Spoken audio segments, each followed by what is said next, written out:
الشباب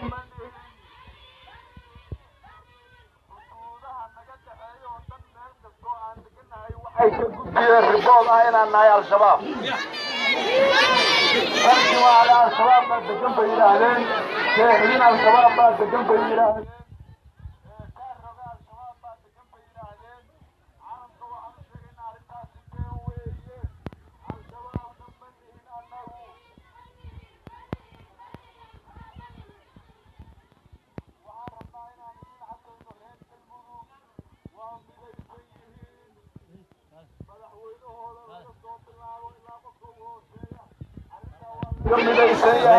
فيديو لايف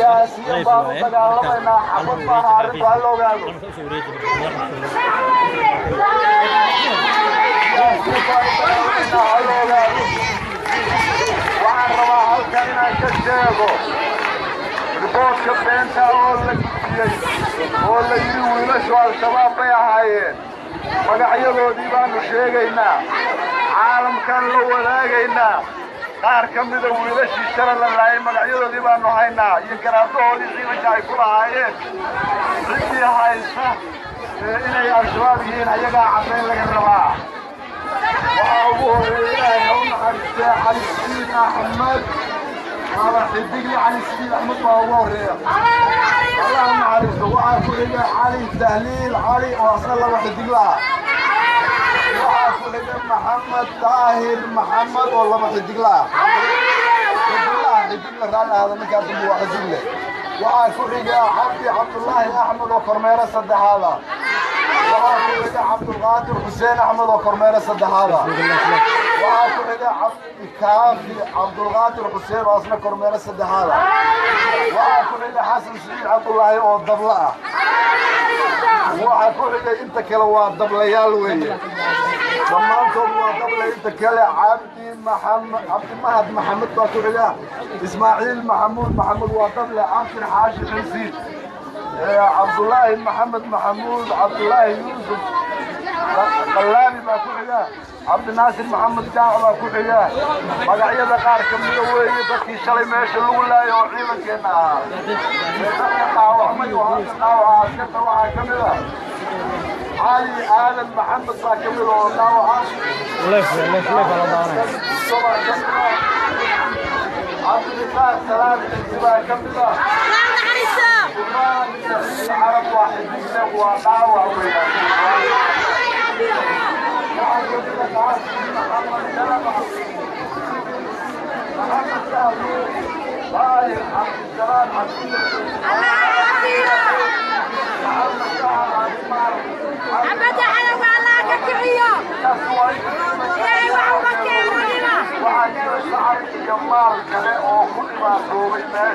ليف على ظهره الشباب هاي جيلين sida ay noo sheegeen bay yidhaahdeen si dhow noola shaqeeya oo Soomaaliya ciidamadaasi waa kolay waa reer Puntland wey innaga maaha warkana waxaa la rabaa inuu cad yahay ciddii caddayn u haysta taleefanadoodii ay lahaan jireen iyo ayagiiba waa gudbinaynaa ciddii u haysta inay al-shabaab ahaan jireen ha keento haddii kale wiilasheenii galdarrada lagu dilay magdalkoodii baan rabnaa warku inuu cad yahay baa la rabaa haddaan dulmi jirin ma garan karo dowladda Maraykanka iyo dadkaan colaad ka dhaxaysa laakiin waa naloo kala tarjumay been baa muddo badan la aruurinayay oo caalamka loo sheegayay shalay baa nala ku fuliyey qayb ka mida reer galmudug waxaa la idinka rabaa inaad beentaas iska difaacdaan adinka runta inaad gataan baa la rabaa dad baa been gaday dadkaan oo dhan baa lagu tiimbareeyey inay al-shabaab yihiin wax ka jira lama arko al-shabaabna ma nihin al-shabaab ma nihin yaan nala dulminin oo beenna la ka sheegin waa soo jeednaaye waxaan rabaa inaan intaan warka ku soo daabiyo rag badan oo madaxda meesha jooga oo ka hadli doona ugu horreyn waxaan u dhiibayaa wasiir burhaan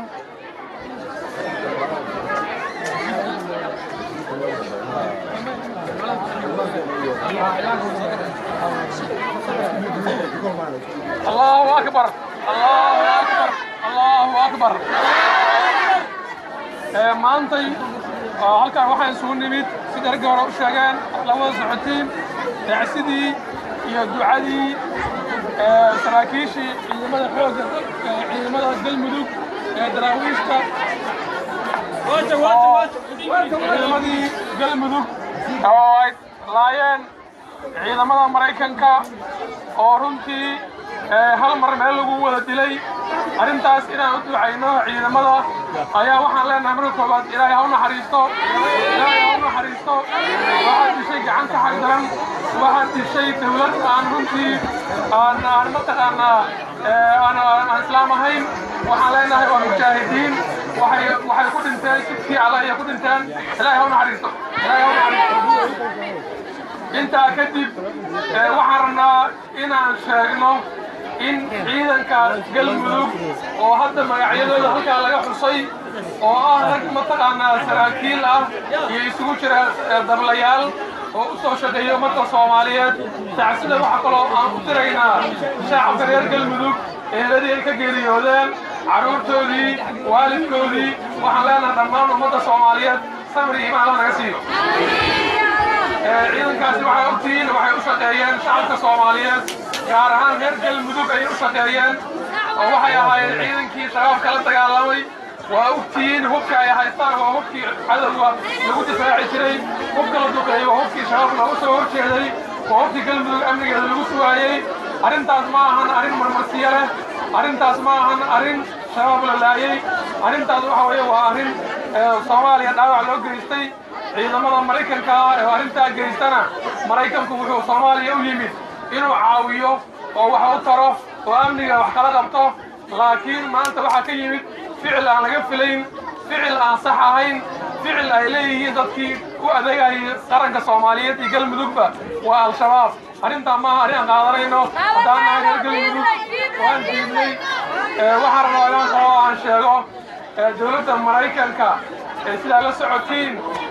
waxaa hadlay dad mas-uuliyiin ayaa hadlay oo iyaga ka mid ah waxay sheegeen in dadkaan laayeen way qiran yihiin hubka ay ku dileenna waa hub waaweyn oo laga tuuray diyaarado waaweyn oo lagu talagalay in lagu duqeeyo mataqaanaa xeryo cadow in lagu duqeeyo ma ahan hub caadiya diyaaradaha lagu talagalay inay cadowga duqeeyaan ayaa loo isticmaalay ciidankii xoogga dalka Soomaaliyeed ee galmudug arrintaa waxaan sheegaynaa inaan marna u dulqaadanayn Mareykanka anagu waxaan u arkaynaa inuu yahay dad mataqaanaa dawlad muhiim ah oo Soomaaliya muhiim u ah laakiin waxaa laga rabaa jawaab cad inay ka bixiyaan haddii la yidhaahdo arrintaa ma laga hari doono madaxweynaha galmudug iyo dawladda Soomaaliya iyo ummadda galmudugba waxay diyaar u tahay beentaa la faafiyey ee dadkeena lagu dhibaateeyey in laga daba tago idinku diyaar ma u tihiin waxaan kaloo rabnaa inaan sheegno dadkeenna waxa weeye been abuur iyo ciidamo aan sax ahayn oo la yidhi waxay la shaqaynayaan Mareykanka ayaa loo isticmaalay waxaan rabnaa inaan sheegno oo Mareykanka u sheegno iyo beesha caalamkaba ciidanka Mareykanku la shaqeeyo oo uu yidhi anaa tababaray oo uu yidhi anaa hub siiyey oo uu yidhi anaa dhaqaalaha ku bixiya ma ahan ciidankaasi ciidan u qalma inay ka shaqeeyaan arrin dan qarana iyo shabaab inay dagaalamaan arrintaas waxay muujinaysaa ciidankaas inay yihiin ciidan kufaa inay yihiin ciidan beeleed inay yihiin danaha ka dhexeeya dadkan reer galmudug iyo maamulada kala dariska la ah dad mataqaana danaha gaarka ay leeyihiin oo ay ku bulshadaan Mareykanka oo sidaas ribada khaldan u bixinaya dadka noocaasa dhibaatada ka usgareeyay ayagana waa lala xisaabtami doonaa dowladda Mareykanka way ogaan doontaa wax meesha ka dhacay iyo wax khaldan aad iyo aad u mahadsantihiin waxaan siinayaa madaxda kale ayaan siinayaa madaxweyne hore caalim baa jooga madaxdii waxaa joogta xildhibaanada galmudug waxaa jooga xildhibaankii qaranka deegaanka galmudug cabdiqaadir qalxoor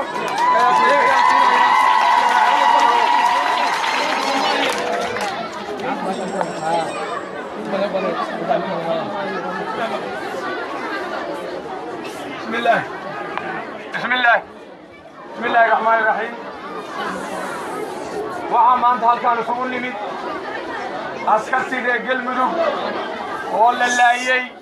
oo Mareykanku laayey oo diyaaradaha lagu laayey oo madfaca noocaasa lagu riday inaan maanta u tacsiyeyno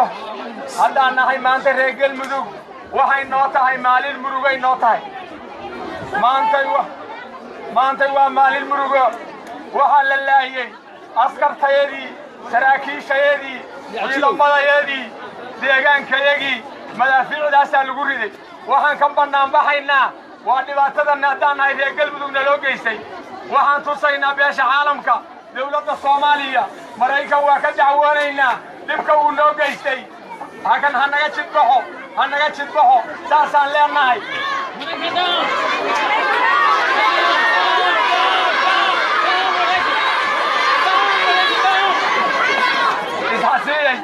إستشيا ماشى وحوي معمول باكتشيا مدحويني قلبي سفارة مرايكا كوتجي مدحويني قلبي سفارة مرايكا كوتجي باش عالم كوالو دعوالي كيس كان ميل بفوليا أنكم إستشيا أرنتا وارن سياسية مرايكا كوال قلدي وأنا نوبريري وحل الله وعيدا كيجي وحن لنا يدك اللي انت الله ونحريستو وحن وتعزيينا ريركي هوسانا كدنتين وحن وتعزيينا رجال مدوك وحن ورزينا دولة الصومالية يا شعب قومة الصوماليات وحن لنا الله ونحريستو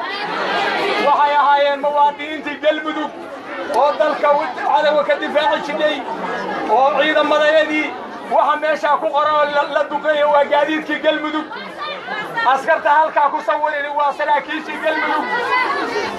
وحن لنا هاي ملايكم وحن نجتري بحو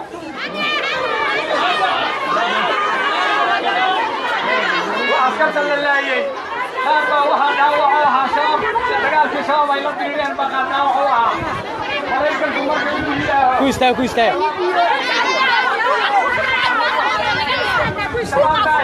live Facebook live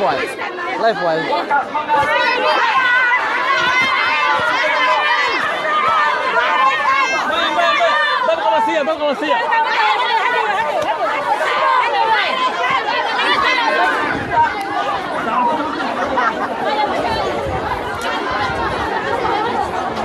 ويليش اي صوتي فيسبوك وعيدمada Mareykanka gacanta ay ku hayaan ma ahayn al-shabaab waxay ahaayeen dad shacab oo deegaanka deganaa bay ahaayeen jawaab waxaan Mareykanku arrintan waa qirtay ciidamadii galmudug inuu duqeeyo uu qirtay asagaan jawaab ka sugaynaa magdhow baan ka rabnaa gaadiidkii iyo hubkii la qaatay Mareykan baan ka sugaynaa annagu hadda garamayno ma garanay Mareykanka colaad naga dhaxaysay Mareykanku asagu iyo calaad noo abuurin colaad iyo noo abuurin dagaal iyo noo abuurin ha ka soo jawaabo magdhowgii ha bixiyo ciidamada hubkii uu qaato reer galmudug soo celiyo gaadiidka ha bixiyo Mareykanka sidaasaan leenahay inaan isdirno iyo nuu kalifin annagu hadda colaad uma hayno colaadaan u hayna mid shar ka horreysa ma jirin colaad iyo noo beerin waxaan leenahay annagu dawladda Soomaaliya waa ku dacweynaynaa Mareykanka beesha caalamkana waa ku dacweynaynaa dad la dulmiyay baan nahay dad la hagaray baan nahay dad magaca shacab madfaca la dhacay baa jira oo hadda isbitaalada daasan cadaalad darro ka badan ma jirto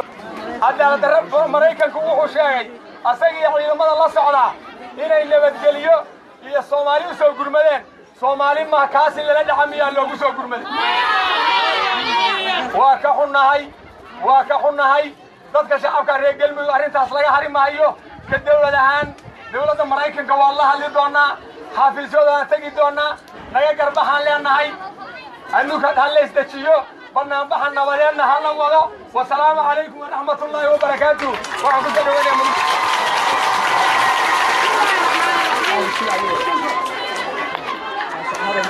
بسم الله الرحمن الرحيم إنا لله وإنا إليه راجعون waxaan ka tacsiyadaynaynaa maanta u taaganahay anagoo mudan iyo maati iyo mas-uul bale geeridii xanuunka badnayd ee kumaadka ay noo geysteen reer Mareykan waxaan ka tacsiyaynaynaa dhibaatadiina gaartay hooyooyinkii iyo aabbayaashii aan ka mid nahay waxaan leenahay samir iimaan saada Allah siiyo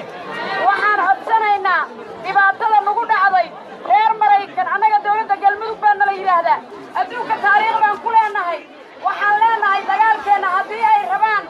yaanay geed noogu soo gamban yaan كيسة سبابو إيمان يا نوار استعمالي ليش عالمك وعدوك عالمك مرايككو إنا يشوفوا استعماشو وقبيلة الصومالية كملة استعماشو I am sorry نصيب دريا كنا على وعمبارينينا وعلينا ملحوينا الصومالية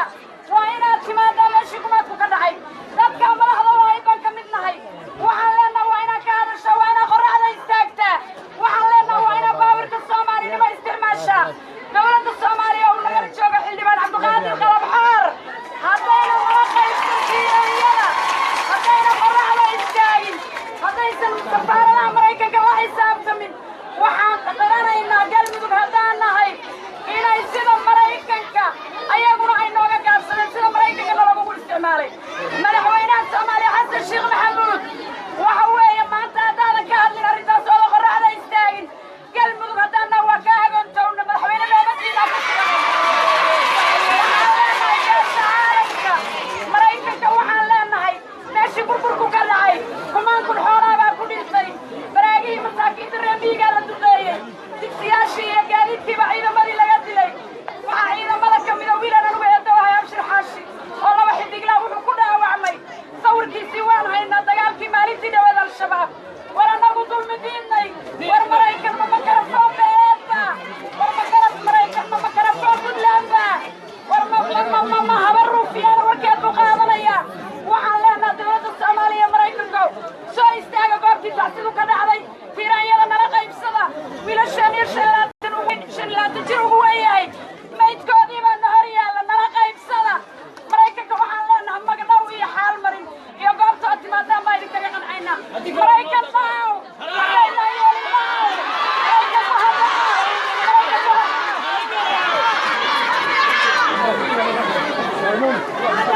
ninkii dilay walaalkay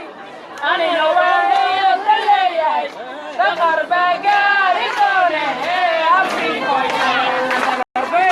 alla ilaahoy haddayna noo iman waa noo dagaal haddaan noo timaadaana waa qancayna gobaana muslimaana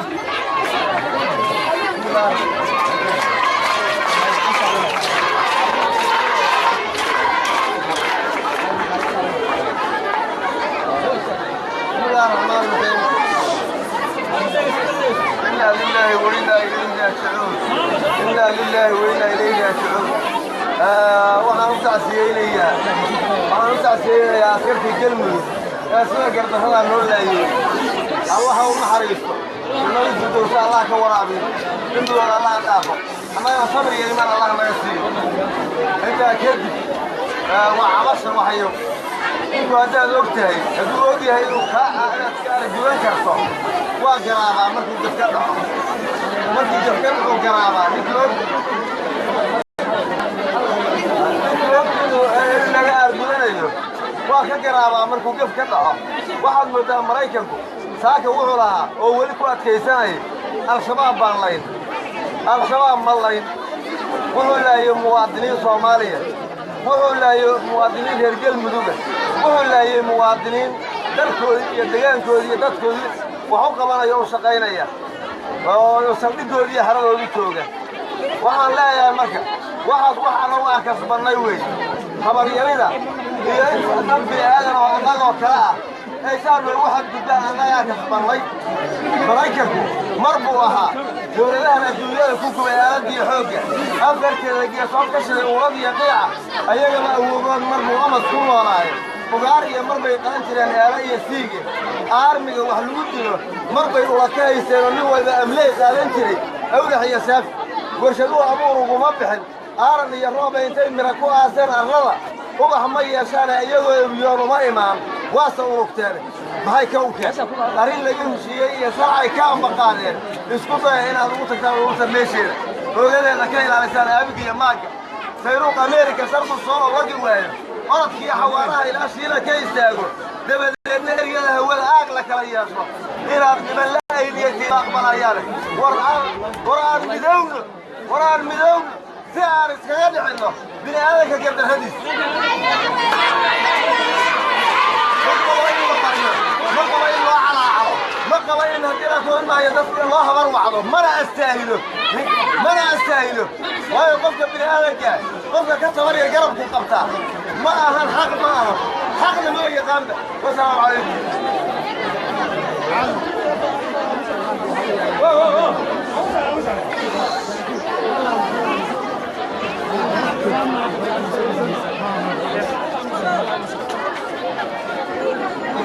إنا لله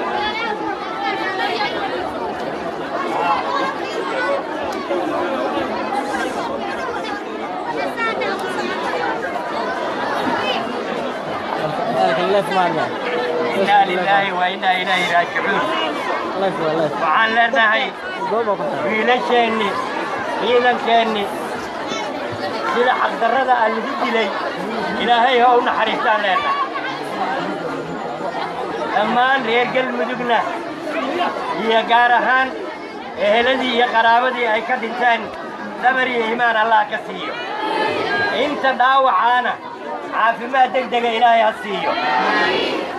waxaan leenahay reer galmudug waa la yaqaanaa dad shabaaba maaha taariikhda soomaalidana waa la og yahay cidda shabaabka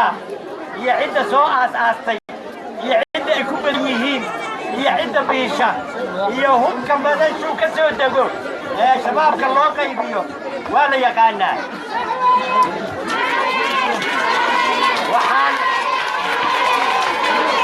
waxaan aad iyo aad uga xumahay dowladdii maraykanka ahayd ee ugu quwadda weyne xagga sirdoonka intelligensigan ugu weyneed inay tiraahdo meel baan ka war qaatay meeshaas warkeediian ku duulay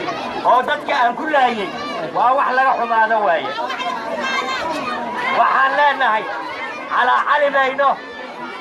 ma calaacalayno waxaan sugaynaa dowladda maraykanka jawaabta ay ka bixisaan sugaynaa madaxweynaha galmudug iyo mas-uuliyiinta galmudug safaaradda maraykanka way wada hadleen jawaab degdega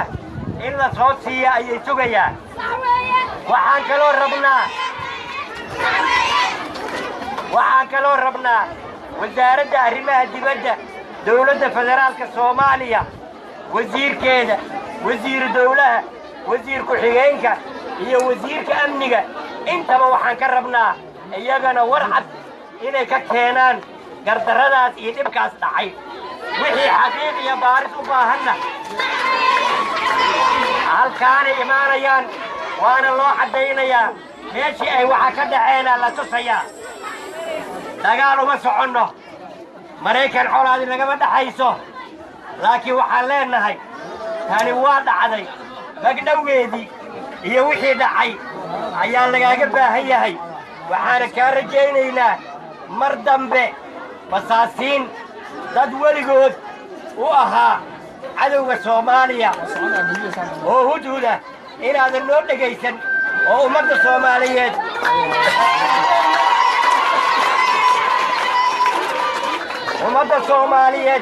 way burburtay dagaallo sokeeye dagaallo qabiilaa dhex maray haddaad qabiil u dhegaysatid waxa weeye waxaa imaanaysa bur cadaalad darraa imaanaysa fashil baa imaanaya adigana haddaad u timid dalka iyo dadka inaad wax tartid maaha inaad haddaf yeelatid ee labada dhegood wax ku dhegaysaan leenahay galmudug ha noolaato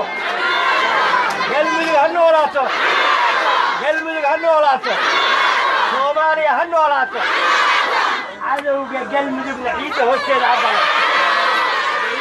cadowga galmudug ciidda hoosteeda ha galo maanta wixii ka dambeeyana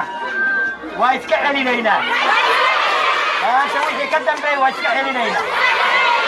kuwa aqalada ku dhuumanayana waa soo saaraynaa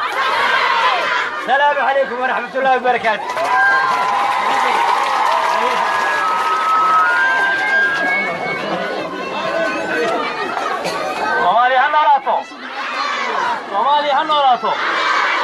Soomaaliya ha noolaato. Waxaan cadaynaynaa ciidankii shalay lagu laayay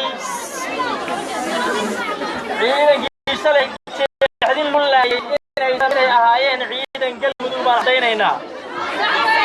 waxaan u cadaynaynaa dowladda federaalka Soomaaliya madaxweyne xasan sheekh madaxweynaha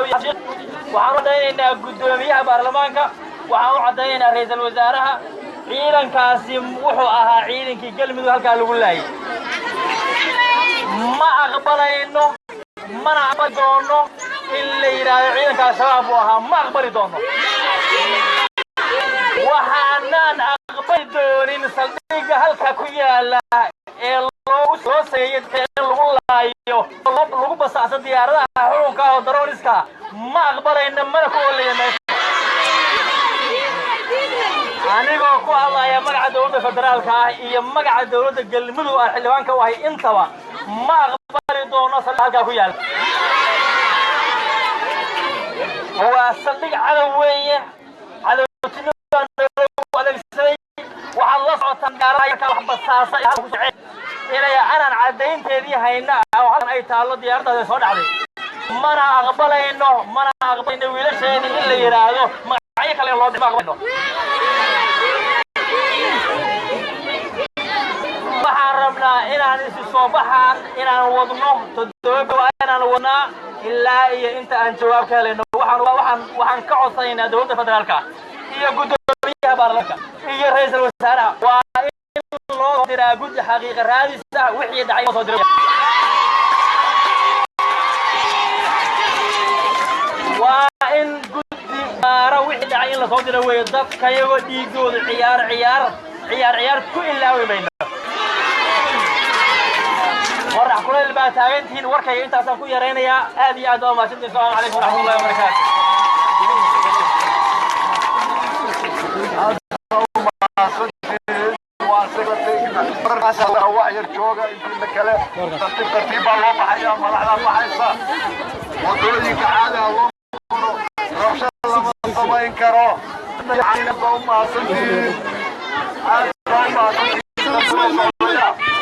Thank you.